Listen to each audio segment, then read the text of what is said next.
Gospel according to Matthew. The mother of the sons of Zebedee approached Jesus with her sons and did him homage, wishing to ask him for something. He said to her, "What do you wish?"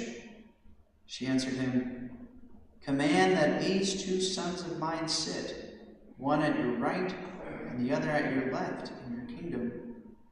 Jesus said in reply, "You do not know what you are asking. Can you drink the chalice that I am going to drink?" They said to him, "We can." He replied, "My chalice you will indeed drink, but to sit at my right and at my left, this is not mine to give, but as for those for whom it has been prepared by my Father." When the 10 heard this, they became indignant at the 2 brothers. But Jesus summoned them and said, "You know that the rulers of the Gentiles lord it over them, and the great ones make their authority over them felt. But it shall not be so among you.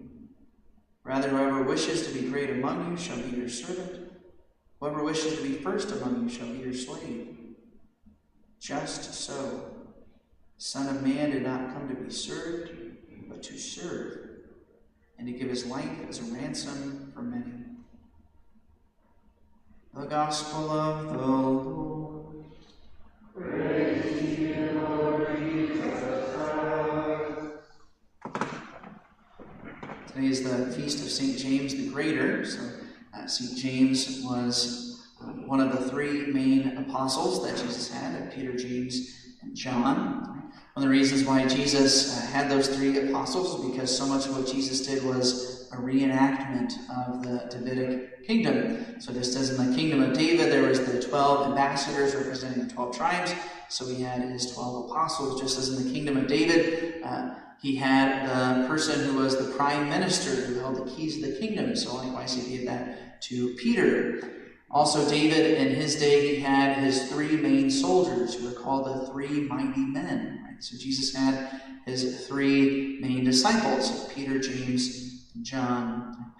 James, according to tradition, ended up going to Spain and evangelizing there. So the Camino de Santiago is the Camino of St. James. And so that's a reenactment of James. It's believed that the pilgrimage is the same route that James would have walked on his own way into the city of Santiago to be martyred. Little known fact is also that St. James was the first person to experience a Marian apparition. The apparition of Our Lady of the Pillar. It's the first Marian apparition in the history of the church. And the story goes that as James was evangelizing in Spain, he was having some difficulties, and Mary appeared to him on top of a pillar. So she's called Our Lady of the Pillar. And she encouraged him to continue in his work, and that is considered to be the first Marian apparition in church history. St. James is also the patron saint of Spain. No surprise there, because he was the evangelist there. And so I consider him one of the great intercessors of church history, because Spain has one of the strongest Catholic histories of any nation. Right?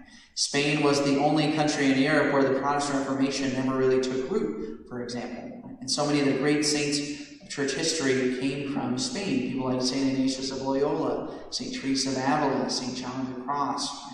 Spain has a very rich spiritual Catholic history. So it's good for all of us to remember the nation of Spain in our prayers today, right? That their faith may remain strong throughout the ages.